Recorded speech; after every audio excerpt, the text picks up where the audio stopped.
Hi. Starting from this lecture in this video series, we are going to talk about the specific components of the cell. अब हम हर एक cell के component के बारे में एक एक कर डिटेल में डिस्कस करेंगे and in this very lecture we are going to talk about the first component that is the cell membrane. अगर आप बोर्ड पे यहाँ पर ध्यान दोगे तो यहाँ पे एक जनरल सा सेल का स्ट्रक्चर मैंने ड्रॉ किया है। यहाँ पे सिर्फ एक चीज़ लेबल्ड है that is the cell membrane. अगर आप इस डायग्राम को ऑब्जर्व करो then you can tell that cell membrane is this boundary wall like structure. तो सेल मेम्ब्रेन क्या है? Cell membrane is the outermost covering of the cell that covers the whole cell and separates the cell from its surrounding. इसका काम क्या है? ये सेल को सेपरेट करती है कि सराउंडिंग्स से। तो ये तो बात हो गई कि सेल मेम्ब्रेन क्या है। Now if we talk about its composition and structure, तो जब हम इसकी कॉम्पोजिशन के बारे में बात करते हैं तो we say that it is a lipoproteinaceous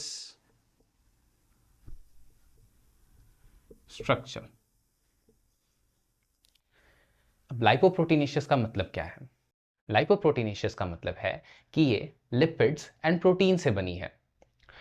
although इसका स्ट्रक्चर आप हायर क्लासेस में स्टडी करोगे, but to give you a better understanding of what this lipoproteinaceous structure means, I have drawn this general diagram of the cell membrane. Cell membrane को जब हम electron microscope के अंदर observe करते हैं तो हमें वो कुछ ऐसी सी दिखाई देती है। हम इसे कंपाउंड माइक्रोस्कोप के अंदर ऑब्जर्व नहीं कर सकते, हमें बहुत ज़्यादा हाई मैग्नीफिकेशन की ज़रूरत पड़ती है इसे स्टडी करने के लिए and that's why we use an electron microscope. तो जब आप इस स्ट्रक्चर को देखोगे तो यहाँ पे मैंने लिखा है लिपिड बाइलेयर स्ट्रक्चर। यहाँ पे देखोगे तो ये राउंड से स्ट्रक्चर्स जो हैं जिनमें टेल्स बनी हैं ये सारे के सारे लिपिड मॉलिक्यूल्स हैं एंड ये दो लेयर्स में प्रेजेंट हैं एंड ये सारे के सारे रेड कलर से ड्रॉन स्ट्रक्चर्स जो हैं ये सारे के सारे प्रोटीन्स हैं जो इस लिपिड बाइलेयर में फ्लोट करते हैं आइसबर्ग्स की तरह। इन प्रोटीन्स में अलग अलग फीचर्स होते हैं, जैसे कि ये सेल मेम्ब्रेन के अंदर मूव कर सकते हैं, वहाँ से बाहर मूव कर सकते हैं एंड अपने साथ साथ सब्सटेंसेस को भी मूव कर सकते हैं and we will talk about that property of these proteins under the movement of substances in a cell. So ये तो बात हो गई structures, composition and cell membrane के बारे में। अब हम बात करेंगे सेल मेम्ब्रेन के कैरेक्टरिस्टिक्स के बारे में। सेल मेम्ब्रेन के कुछ स्पेसिफिक कैरेक्टर्स हैं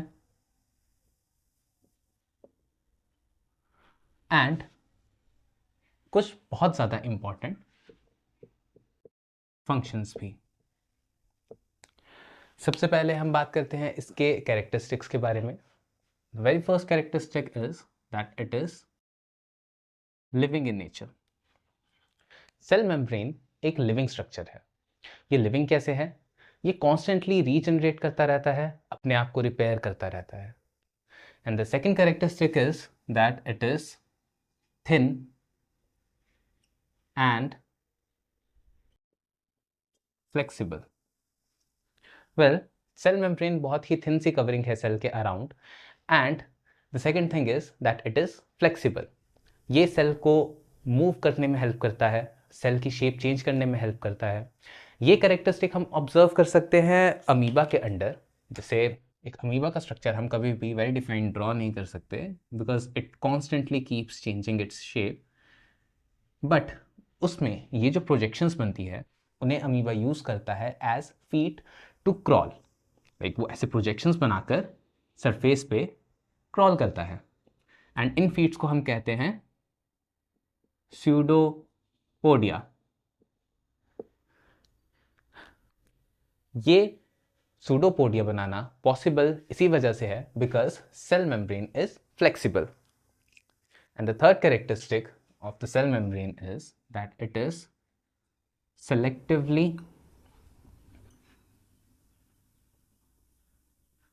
permeable.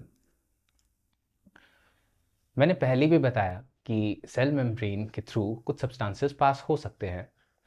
अब वो कुछ सेलेक्टेड सब्सटेंसेस को ही पास होना अलाउ करती है, and that's why we say that cell membrane is selectively permeable, और we can say that it is semi permeable.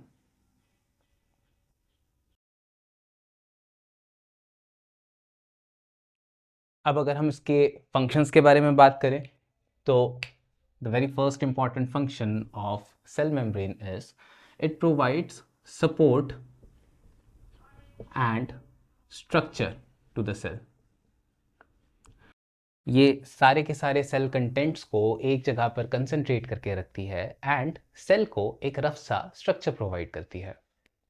The second function is it provides protection to the cell. ये protection कैसे provide करेगी? पहली चीज़ कि ये सेल को उसकी सराउंडिंग से सेपरेट करके रखती है, and the second thing is because it is selectively permeable, तो ना ये सेल के अंदर किसी टॉक्सिन या किसी पॉइजन को एंटर करने देती है, ना ही किसी पैथोजन को एंटर करने देती है, एंड उस वजह से सेल हार्म नहीं हो पाता। And the third character is that it helps in, not the third character, but the third function is it helps in transport of material। जो भी सेल के अंदर आ रही है चीज़ें एंड जो भी सेल से बाहर जा रही है चीज़ें, सेल का न्यूट्रिशन, सेल की एक्सक्रीशन, हर एक चीज़ सेल मेम्ब्रेन के थ्रू रेगुलेट होगी। ये किस तरीके से रेगुलेट होती है चीज़ें, that we will talk in the next lecture. That's it for this lecture for now. Thank you.